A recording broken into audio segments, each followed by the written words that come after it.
I was invited to kind of provide a federal update, and I promise that I will do that. But first, John mentioned a little bit about the American Clean Power Association. People are familiar with AWEA. You've heard of AWEA, the American Wind Energy Association. Yeah. So we are ACP, or American Clean Power, is a relatively new organization, about 2.5 years old. We are grafted onto the bones of the old AWEA. And about 3.5 years ago, the AWEA Executive Committee was in session, and they looked around the table and they all said, listen, we should recognize none of us only do wind anymore, at least at scale. We're all doing storage, we're all doing solar, increasingly hybrid projects. We need transmission to get resource to load, and a lot of us are getting interested in this thing called green hydrogen. And so in that moment, the vision for American Clean Power Association was born to recognize today's multi-technology, utility scale, clean energy industry. So that's who American Clean Power is. I came to ACP from ACOR, as John mentioned, and because ACOR is a smaller 501c3, also has a multi-technology focus, there's about 2/3 overlap in the membership. So when I arrive at ACP, I got no fewer than, I'd say, half a dozen, maybe upwards of a dozen calls my first week congratulating me, welcome aboard, we're glad you're here. Bill, we've noticed that your title is Vice President for Federal and State Affairs. And we know you're a 14-year Hill guy and all that, and that's great. You did a good job, and we're glad you're in your post. But we need to be really sure you understand that before this Build Back Better stuff and after this Build Back Better stuff, the rubber meets the road for our business in the states and in the counties. And if you're going to do your job effectively, we need to make sure that you know that, and we'll be watching. So I've learned a lot, and I've learned a lot at this conference already to date. And one of the things you learn working at a trade association is that there are some issues that occur pretty frequently across multiple states. Also, every state's a little bit different, right? So, an interesting thing about Nebraska, I was thinking about this, is, how is it that a public power state with a unicameral legislature and no RPS is producing stats like this, right? Over 3 gigs of combined power. You see, this was the middle top stat was referenced by the mayor this morning. Close to 900,000, energy to supply 900,000 homes in the state. 28% of the energy mix is provided by wind, solar, and storage. I will tell you that's 11th in the nation. If you go just by wind, which obviously has been a dominant historic source of deployment in the state, that actually climbs to 8th in the country. So really massive deployment, great success here. $6 billion in investment. You see the amount of emissions reductions in the bottom center, as well as water saved, obviously important everywhere, but especially in states that relied to any substantial degree on agriculture. And of course, lease payments and property taxes alike as it relates to economic development. So a really kind of impressive picture. And so, I reached out to our state staff, and if you haven't met Brad Ayers or Morris Cyphers or Erica Kowal, I know they'll look forward to working with you, and you will soon. The thing that they point out is, and you want to answer the question I originally asked, which is, what's responsible for these stats? The first has to be a world-class resource in the state. The second has to have a lot to do with the individual and collective efforts of everybody in this room.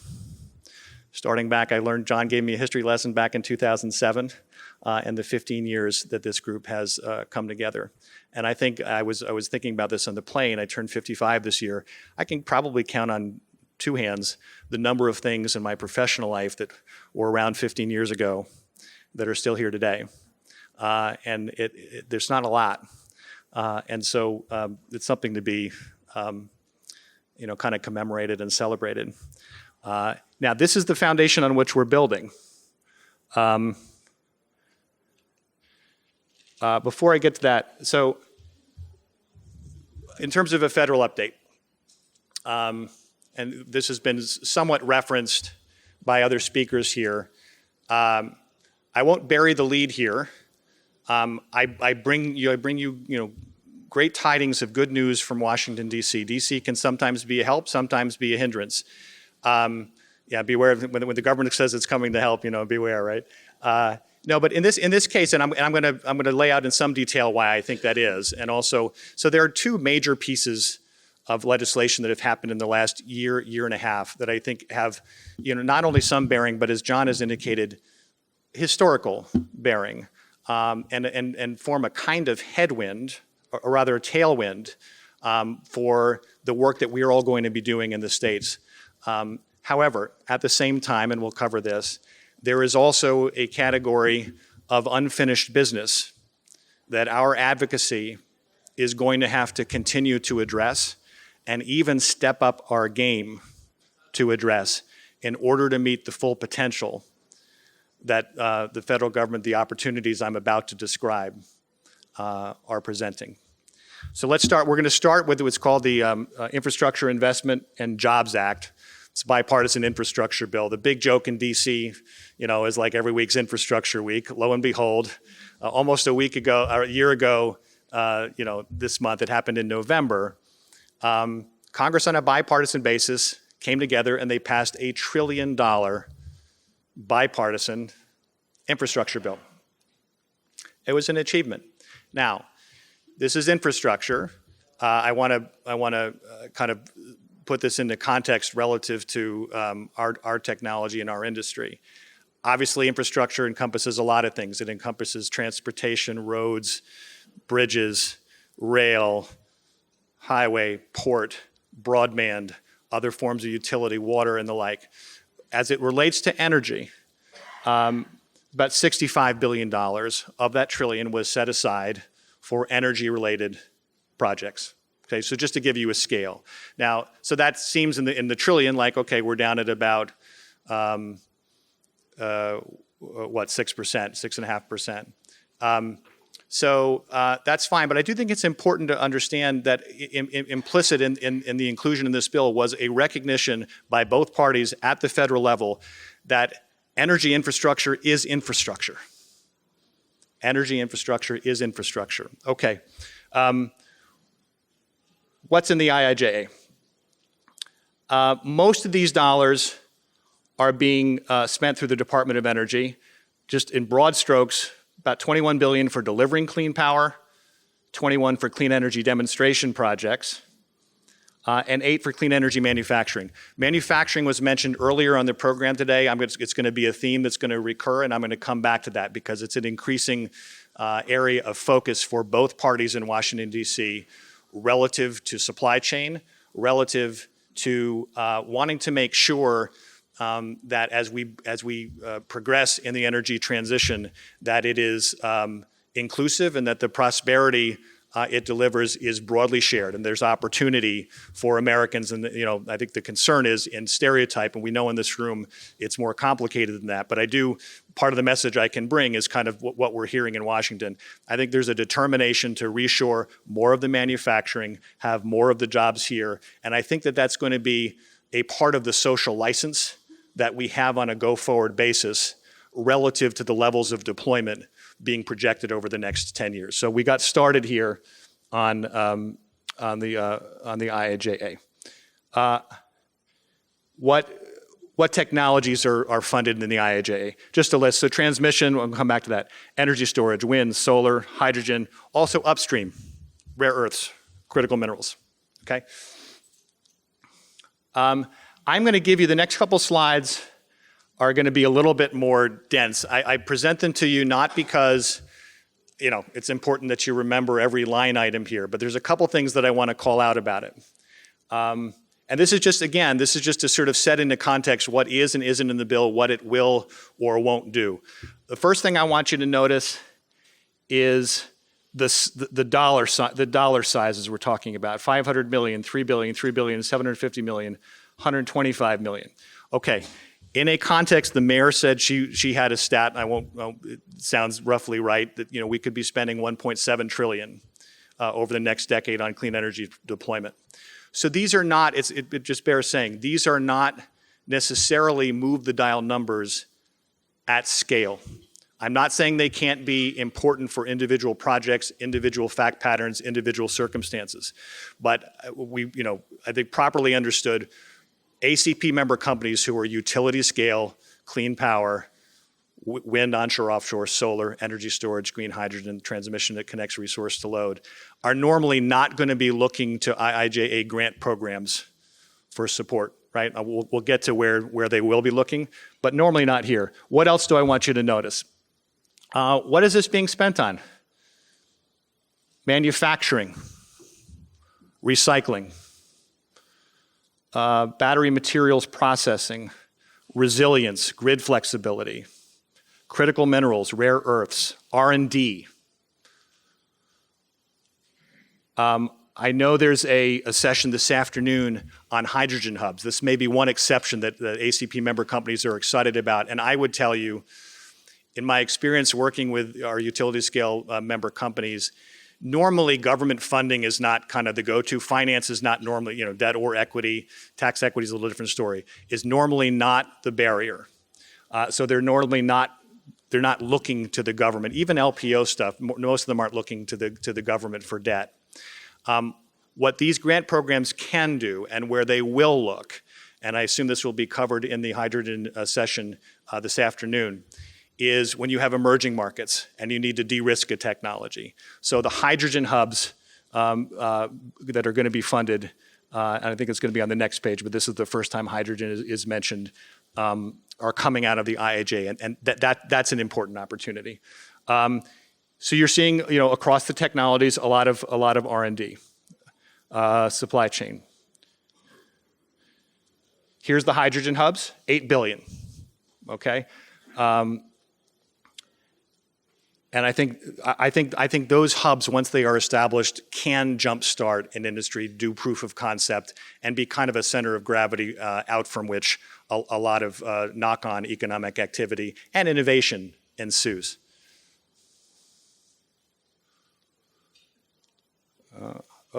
No, we're going to go one back. Okay, I want to take a minute to focus on transmission, because when I talk to our member companies, and I know you all have heard a lot about the need for transmission this morning, right? To get resource to load, everything from the interconnection and the queues to cost allocation to what's going on at FERC. This is a critical linchpin issue for our ability to continue deploying at the levels made possible by the Inflation Reduction Act and other measures I'm going to describe. I remember when I was on the Hill, and I thank you, you mentioned I was involved with the Renewable Energy and Energy Efficiency Caucus. The shorthand way that any office that wanted to demonstrate that it was in favor of, was pro-renewables would do is they'd sign on to the extension legislation. Right? If we need to extend the PTC, so I'll co-sponsor that. We need to extend the ITC, so I'll co-sponsor that. Nobody wanted to talk about transmission. Nobody. It's changed. It's changed today. And I think it's changed for a couple reasons. One, I think people realize, and I think, I think there's a significant sentiment on the side of the Democratic majority that delivered the IRA, that part of why they are providing the policy support is to solve for climate. In many cases, they're judging their success against emissions reductions relative to what the Biden administration goals, which is informed by international targets. Okay, and they realize that you can build all the generation you want if you can't interconnect it and it can't get to where it's going to be consumed. It will all be for naught. So on the one hand, I think people are realizing that mechanically there is a need here. It is a missing piece without which we cannot succeed. That's thing one. Thing two, in a world where we're talking about jobs and infrastructure, transmission is a big one, okay? Thing three, for Democrats, most transmission is built, or much of it has been built using project labor agreements, and that's an important constituency for Democrats, so that becomes a consideration for them, okay? So in the IIJA, you've got a clear focus on transmission for the reasons discussed, and then an important policy tool, which is something called the Transmission Facilitation Program. The developers in the audience, and maybe those who follow them or the industry will recognize this immediately. There's sort of a chicken and egg problem, right? So a transmission developer, well, a generation developer, wind, solar, whatever, is when they're choosing whether to build or where to site, they want to know, if they're going to, how easy is it going to be to interconnect? So they're going to want to know there's a line there. Okay, the transmission developer, and so they're going to want to see the line. The transmission developer, before they make a decision, the transmission developer wants to know they're going to have customers before they invest in the line. And so it's you go first. No, you go first. No, you go first. So this is an attempt to sort of short circuit that market failure. It's called the Transmission Facilitation Program. The scale, $2.5 billion, again, I'm going to characterize this as more of a pilot type project, okay? But the idea is, and keep in mind, there are some criteria here where we're talking about big lines. These are not lines that utilities, can and do readily build on their own and get cost recovery. This is 1,000 megawatts of transfer capacity to qualify, and with some criteria for successful applicants. What you can do, it's sometimes referred to as the anchor tenant program. So in order to solve for that chicken and egg, the idea is the federal government can be an early subscriber to the transmission line up to a 40-year agreement. And then when the line is being built, and that gives the confidence for the generators to build, knowing that they will be able to interconnect, and they enter into agreements with the transmission owner, then the federal government can essentially refinance or back out and deploy to the next one. This is a new program. I think ACP's member companies have a lot of hope for it. I like any new program, I think it remains to be seen how useful it will be, but it is an indicator of the attention being paid to the need for transmission build and the willingness to come up with a variety of different tools and approaches to try to solve for it.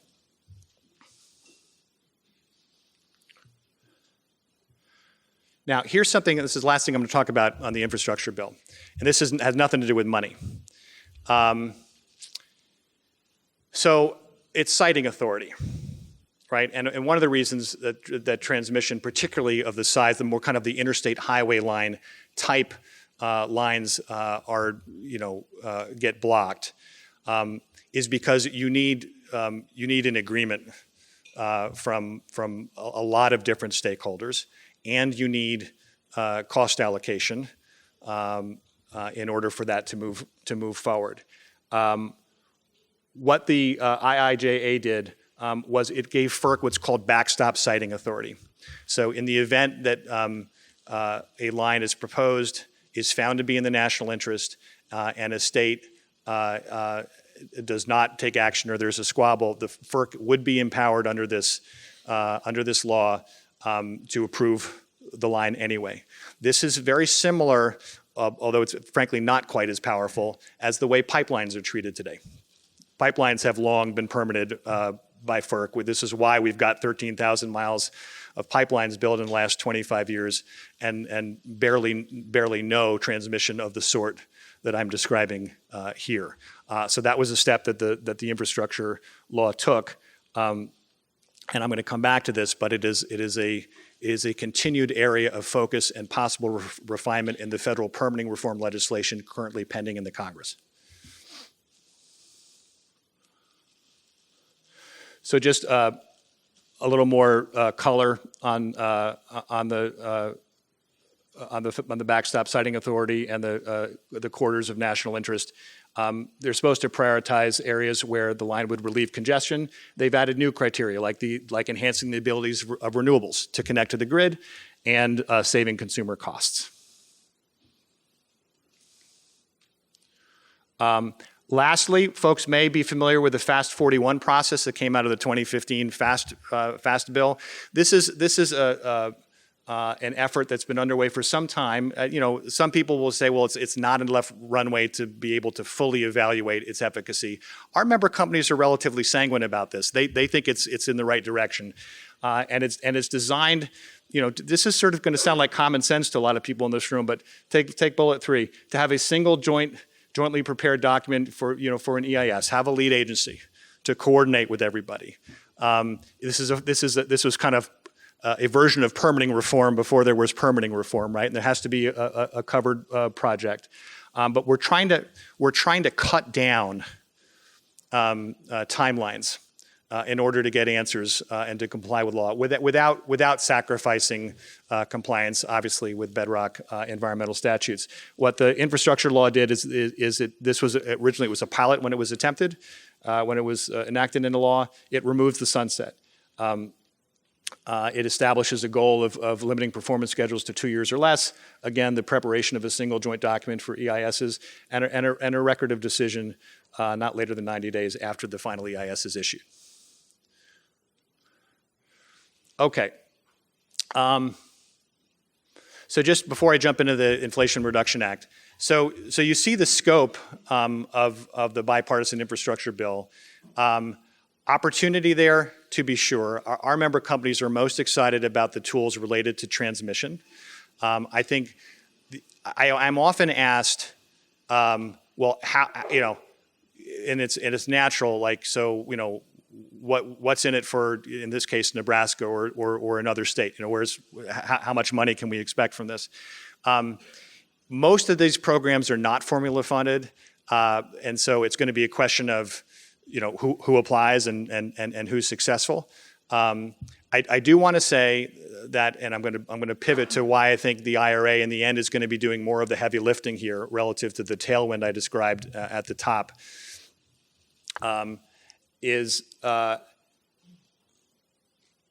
ACP member companies, and there are a lot of them here, typically finance is not an issue. Typically they're not, permitting for sure. I think this is more thought of, and you saw the categories, the amounts and categories of funding. This is R&D, this is supply chain, this is demonstration, with the exception of the hydrogen hubs and the transmission tools, the transmission policies in the bipartisan infrastructure law. Those are the features of the IIJA that I think stand to have the most impact on the work that we're collectively doing relative to developing at scale, okay? Now, the IRA, formerly called Build Back Better, now the Inflation Reduction Act. This, after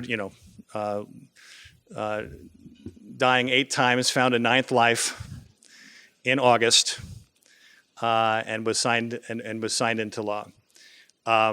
What's the big deal here? The first thing is, you'll notice nothing in the bipartisan. There was no tax title in the bipartisan infrastructure law. Most of what I'm going to be describing here, most of the impact relates to this first bullet, and actually the first couple. People who've been in this business know we've been in this kind of tortuous on-again, off-again cycle. To the degree the federal government has had a clean energy policy or energy policy at all, it has resided in the tax code, right? There's no federal RPS, there's no permitting reform. We've had PTC for wind and we've had ITC for solar, and every now and then it falls off the cliff and you got to get it back.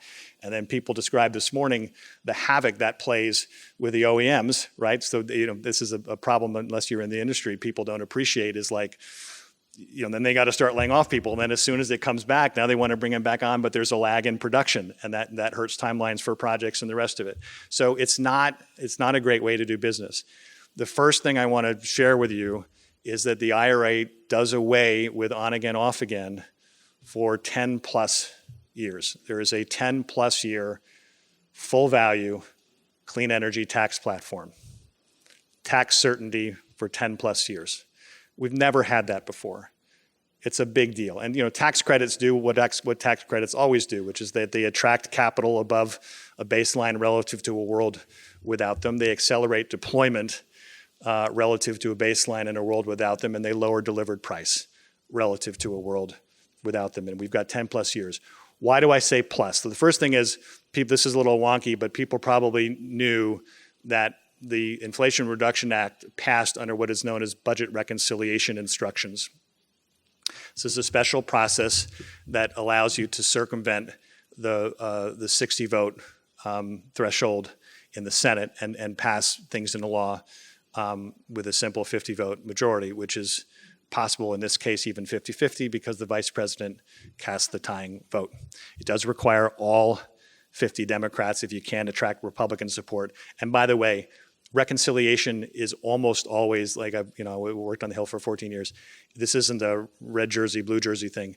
The other side, the minority party, never votes. It's always a party line vote exercise, always.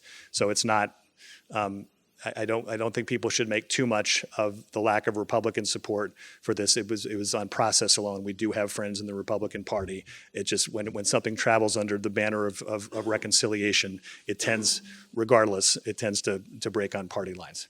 So why do I say, I'm going to unpack a few things here. Why do I say 10 plus? 10 years the budget window you have to work with in reconciliation. What's interesting, and I didn't see this coming because I didn't think it would survive the reconciliation rules, it's called the bird rule or the bird scrub, is there's not an actual sunset date for when these provisions expire. Instead, at the end of the budget window, at the end of 2032, it says these provisions will live through the end of 2032, or when emissions reductions are 75% below 2022 levels, whichever is later. So if 2032 rolls around and those emissions reductions haven't occurred, the tax provisions remain in force. Current modeling suggests that, which could change, and the more successful we are, obviously the more compressed that timeline is going to be. But current modeling suggests that's likely to be a 14-year thing. So we could have longer than 10 years of tax credits here, potentially. That's the plus. Why do we say full value? So people know prior to this, obviously the PTC fell off. It has not been in effect this year until the IRA fell off last year. ITC was phasing down and out. This restores full value for the ITC, for the PTC, for the duration of the credit. An important thing to understand here, there are new conditions attached. Okay, so we get full value, but only for projects that comply with a new prevailing wage requirement and a new apprenticeship program requirement. Recall, this was a Democratic majority that passed this, and I think they envisioned a kind of grand bargain. And their bargain was, we're going to provide you $370 billion or so in policy support over 10 years, and we have some adjacent policy priorities relative to an inclusive transition and other stakeholders that are important constituencies. And so if you want full value, for the first time, these conditions are going to attach. So that's important to understand. I will tell you, from ACP's point of view, most of our companies are already paying prevailing wage or better. That's not an issue. Don't foresee that being a problem. In the near term, and this is where there's a concern here, want to make sure there's a waiver that you can get for the apprenticeship requirement. And I understand where it's coming from. I mean, people want they want ladders of opportunity into a high growth sector of the economy, and you can sort of understand where it came from. We can't have projects on hold for shortages of apprentices in different parts of the country. And so we're going to need to work in the Treasury guidance process to make sure that where apprentices are available, we use them, comply with the law in order to get, for that workforce training to occur, and also for to comply with the law. But if they're not, we need to be able to move forward and have a bright line to be able to demonstrate, what type of fact pattern we're in. So that's sort of the caveat on the full value. There are a couple of other features about this tax platform I want to call out because they're important.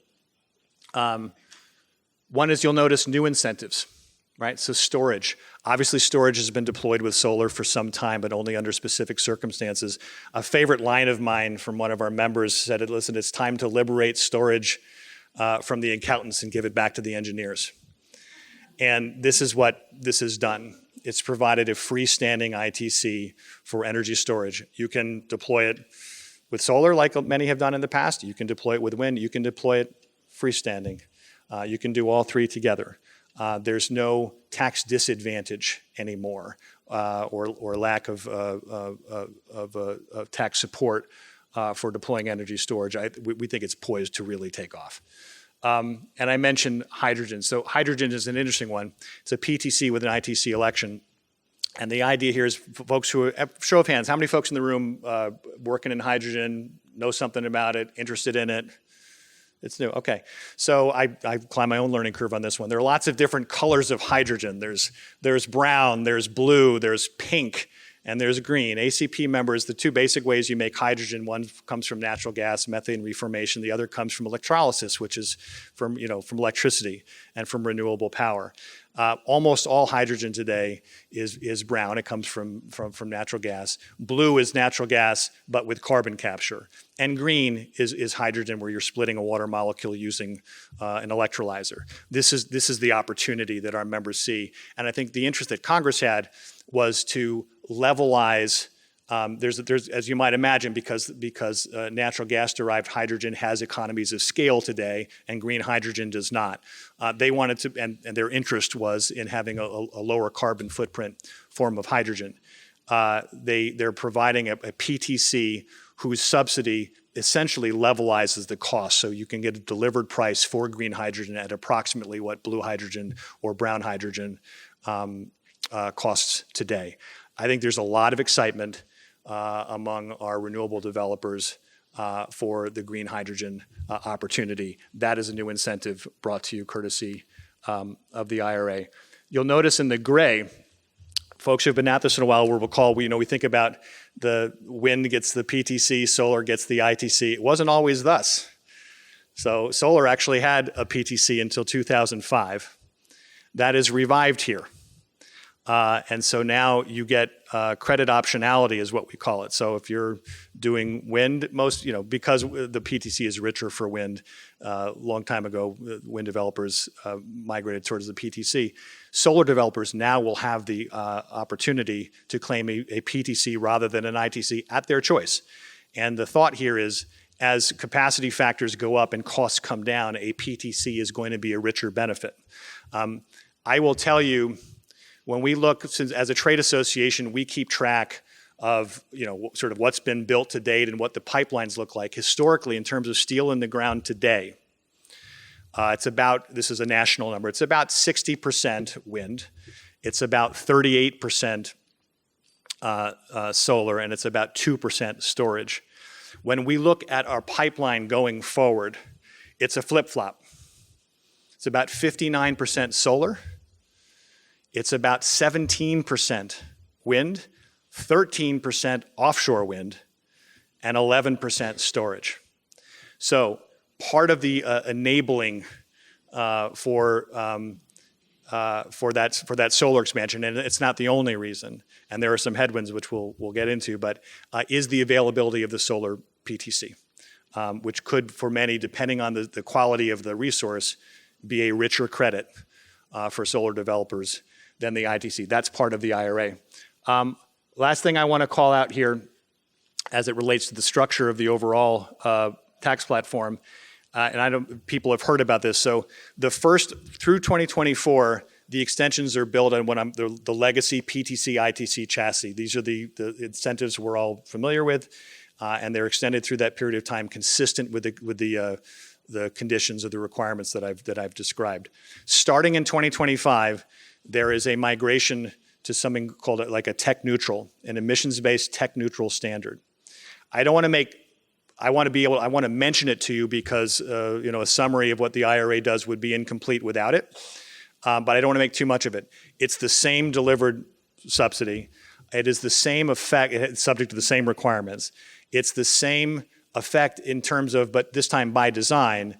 This is sort of Chairman Ron Wyden's, he's the Senate Finance Committee chairman, his brainchild. His idea was we ought to give developers, we should stop focusing on technological inputs and start focusing, this is Wyden's construct, on emissions-based outcomes. And so we should be indifferent to technologies if provided they're meeting certain emissions criteria. And we should give developers the right to choose a PTC or an ITC, whichever is their preference, whichever they think most sense to them. So starting in 2025, the ITC is replaced by a clean electricity investment credit, and the PTC is replaced by a clean production tax credit. These are ITC and PTC dressed up in tech-neutral clothing. It's the same subsidy. It's the same rules. The only thing is, because it's technically a new provision, these are new provisions in the law, it will take several years for Treasury to write regulations around them, so it's a good thing they're not starting in 2025. Otherwise, it might have slowed down near-term deployment. Just moving down the list, we've talked about the prevailing wage and apprenticeship requirements. There are 4, I'm gonna call them adders. So these are kind of bonus credits that you can get for deploying in certain areas. The first one is energy communities. So these are communities that are defined in the law as either having an above average unemployment rate relative to the national average and or historically tied to fossil fuel generation, production or extraction. Okay? If you develop a renewable or a creditable project in a defined energy community, so let's say you're taking an ITC at 30% because you're complying with prevailing wage and an apprenticeship program, you can get an extra 10%. So now your 30% is 40% because you're deploying in an energy community. The next adder, also at 10 percentage points, domestic content.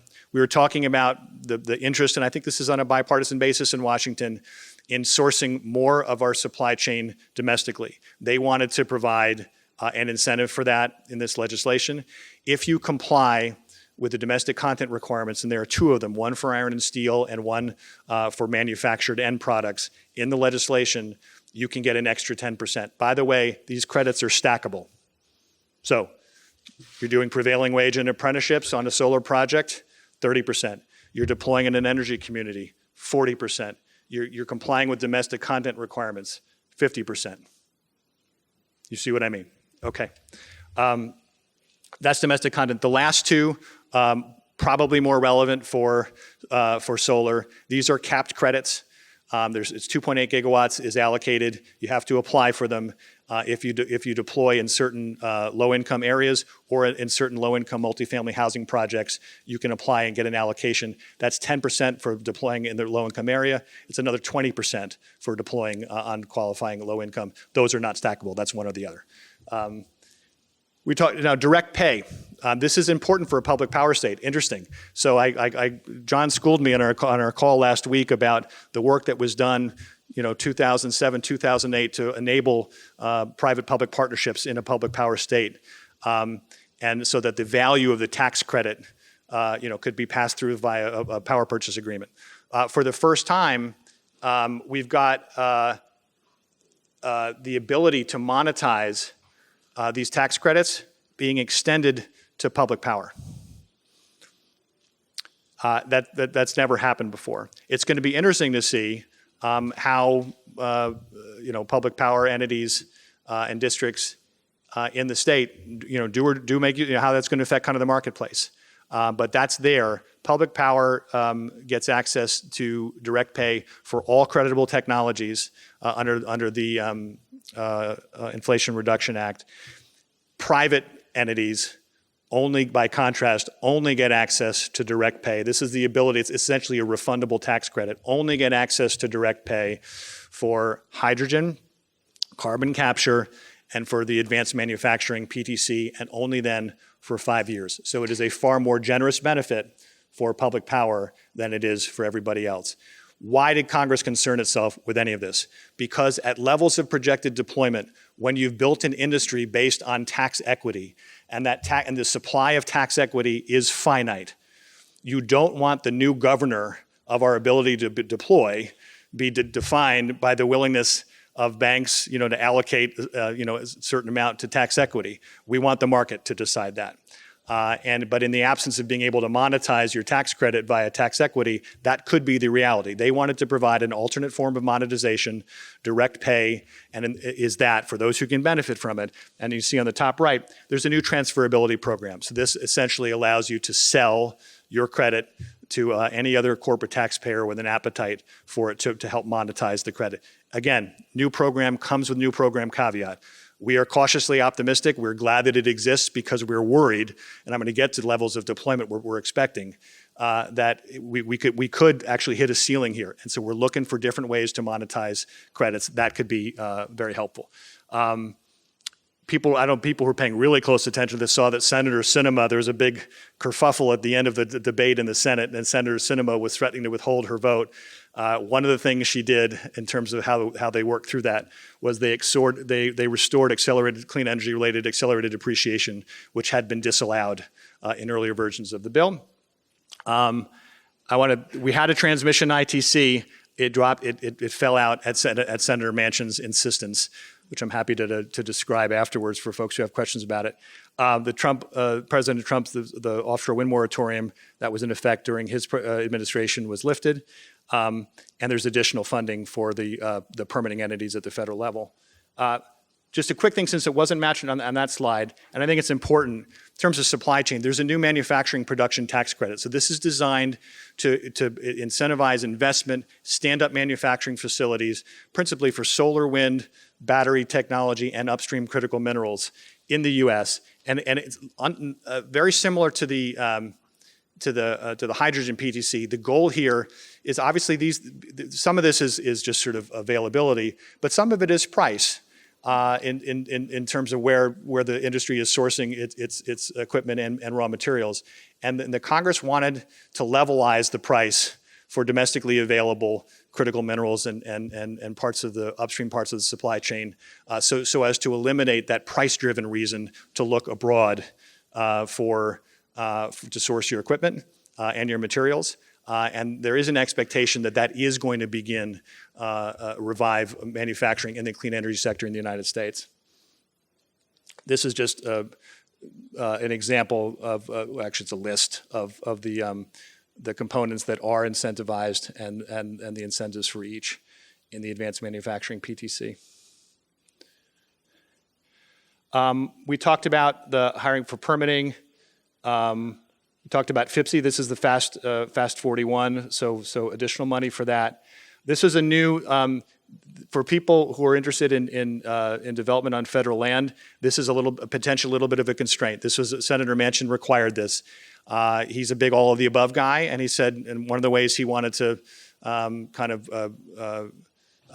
envision that going forward was to prohibit the granting of rights of way on federal land for renewable projects unless 2 million acres of public lands and unless an equivalent amount or specified amounts in the law were also made available for oil and gas exploration on public lands. So there's a tether there that didn't exist before. Obviously, we're not wild about it. It was kind of the cost for being able to move this package forward. Won't spend a lot of time on the offshore wind slide. And in terms of the non-tax stuff, I guess what I mostly want to talk about here in transmission, so the 760, this is going to be interesting. This is a pot of money available to any state for facilitating siting and permitting of transmission lines. So that's an opportunity for people, to the degree that there's a need in the state. There's a pot of $760 million for that. I also want to go just look at the four from the top. $1 billion for loan agreements for electric storage in rural areas, $3 billion for underutilized renewable technologies in rural areas, $10 billion to support rural co-ops purchasing renewables, and a plus up for the DOE Loan Guarantee Office. That's the non-tax portion of the clean energy related provisions in the IRA. Okay, kind of rounding the curve here, rounding the turn. What does all this mean collectively? But I did indicate, and I think it's fair to say, the modeling shows that the IRA is doing more of the heavy lifting here relative to these impacts, but let's walk through them. Number one, we did, and this is a scale now, roughly 30 gigs of deployment last year. This is wind, solar, storage. If you include C&I and rooftop, it's more, but our members are at scale, and so we say about 30. By 2030, that number is going to be 90. That's a triple. That is enormous growth over the next decade, courtesy of this tax certainty and kind of the full value, the depth of the subsidy, the credit optionality, and the like. A massive runway of opportunity ahead of us. Just to put that into context, that's enough clean power to fuel every home in America, 142 million households, up from 58 million today. For those who are scratching their head and saying, well, how does that work? People know I should call out just truth in advertising.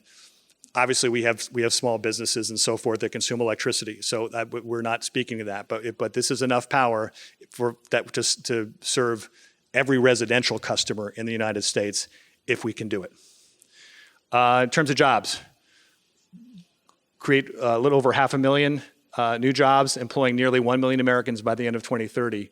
Over $1,000 in energy savings for the average American, and reducing greenhouse gas emissions. That's an economy-wide number by 40% below 2005 levels, somewhere between 65 and 70% decarbonization in the grid for the grid.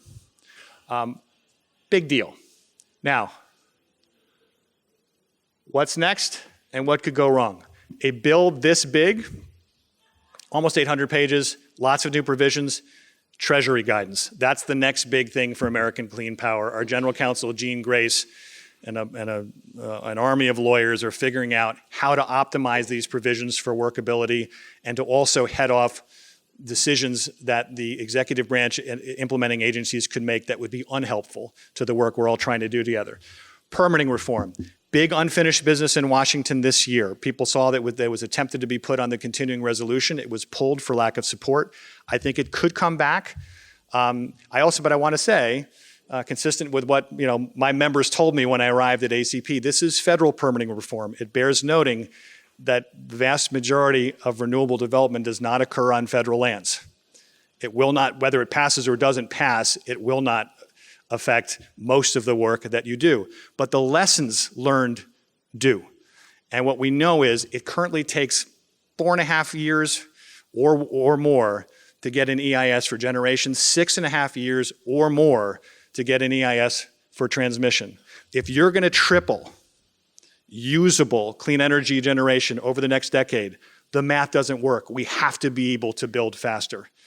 And I think there's an emerging bipartisan consensus that that's the case, and we're going to have to prosecute that case in the Congress on a bipartisan basis to get permitting reform done.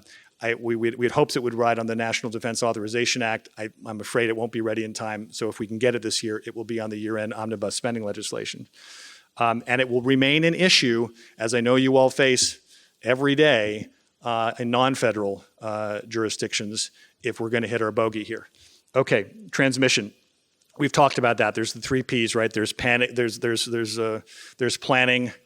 there's permitting, and there's paying. It involves interconnection queues. It involves FERC, and there's clearly work to be done there. If we don't solve that problem, our ability to hit these targets is also put in jeopardy. Trade policy, especially my solar developers, what a headache this year, right? We had the withhold release order, which was done by executive order.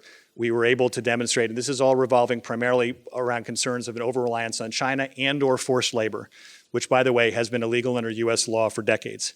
The industry stands foursquare against forced labor, period, full stop. The question becomes, in accomplishing that objective, we need to be able to give our developers and our importers a protocol that they can use to satisfy the government that the condition is being met and that what is being imported does not violate the law. We had that after some work with Customs and Border Protection relative to the withhold release order. We now have the Uyghur Forced Labor Prevention Act kicking in, its implementation this summer, and they've kind of thrown out all the work that has been done, and they're starting over, and that's the next thing that I'm going to be doing when I get back to DC tomorrow. So trade is going to matter in terms of having the actual equipment here to move at the pace we're capable of. Political support and repeal. I noticed this. I said this was done under reconciliation instruction. There's a risk, and what's something American Clean Power is working really hard at not becoming, a Democratic interest group, right? We know that the vast majority of renewable development is happening in red states. The benefits are, inuring to red states. This is homegrown power. The consumer savings inure to everybody.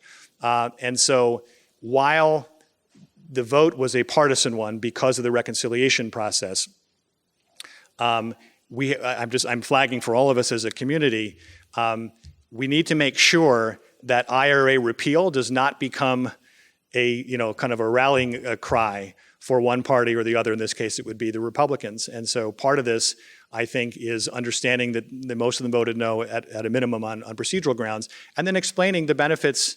We know why you had to vote no, but here's why we're excited. Here's what we think we can do in your state and how we think we're going to benefit folks.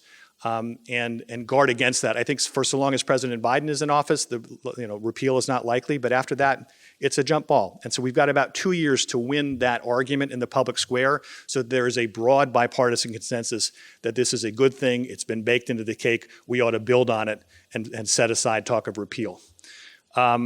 Lastly, social license. This is something that John talked about earlier this morning.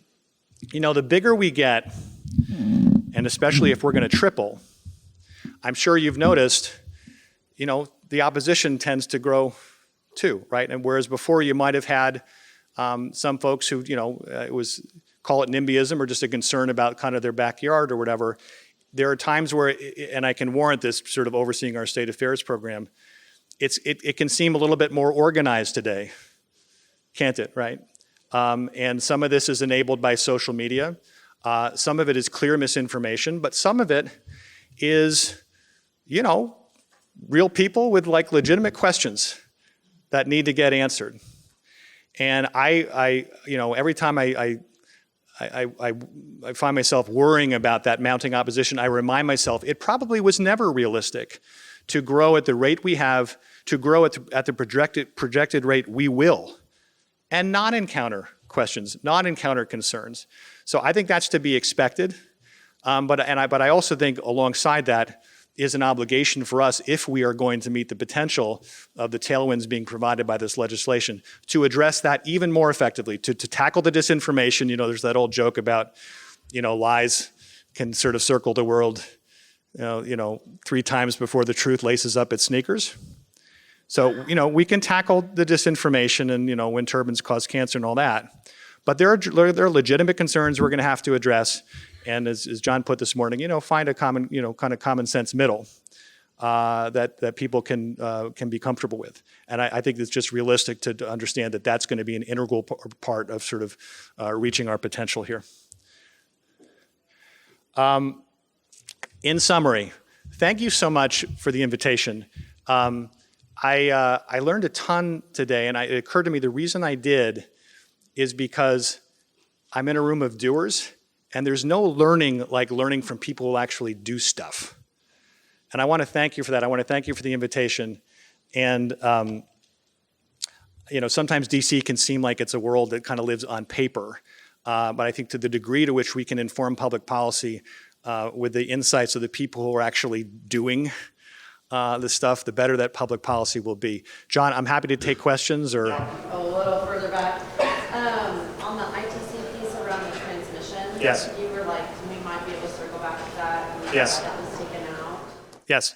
So, okay, maybe a two-parter there. Like, A, why was it taken out? And B, what are prospects for circling back on that? Okay. The straight answer is it was taken out. This is not. He would and has said so publicly. This was taken out at Senator Manchin's insistence. I think if you were to unpack why, it would be because he feels, particularly in PJM, which is where West Virginia sits. I'm gonna like characterize his point of view now. That there's been a lot of utility gold plating, and lines that didn't need, probably didn't need to be built at all, let alone need to be subsidized. And the net of it is, the benefits aren't inuring anybody except for there's extra costs on on his constituents' bills, and he didn't like that, and he's gonna, no chance that he's gonna pass a tax break to encourage more of it. Now, the obvious answer is the transmission tax credit in the Build Back Better Act, which became the Inflation Reduction Act, strictly limited the application of the credit to lines at 500 megawatts of transfer capacity or greater, which is not the category of line that he had a complaint about. In the end, the senator's not unique this way, but he got kind of dug in and sort of knew what he thought he knew, and he was in a position to dictate terms towards the end of this negotiation, and that's where we landed. Do I think we can get it back? I think the main thing driving it, because I don't think attracting capital is the issue. It is a tool for solving cost allocation, right? Because you make the problem 30% cheaper. If I'm at the moment, we pressed, and I think it's a long putt to get this done this year. Doesn't mean we won't try, but keeping our eyes on the prize as to the problem you're trying to solve for, being cost allocation. If we can find a solution at FERC, or we can find a solution in federal permitting reform legislation, those may be higher probability plays in the near term. Does that answer your question? You bet. Okay. Thanks so much.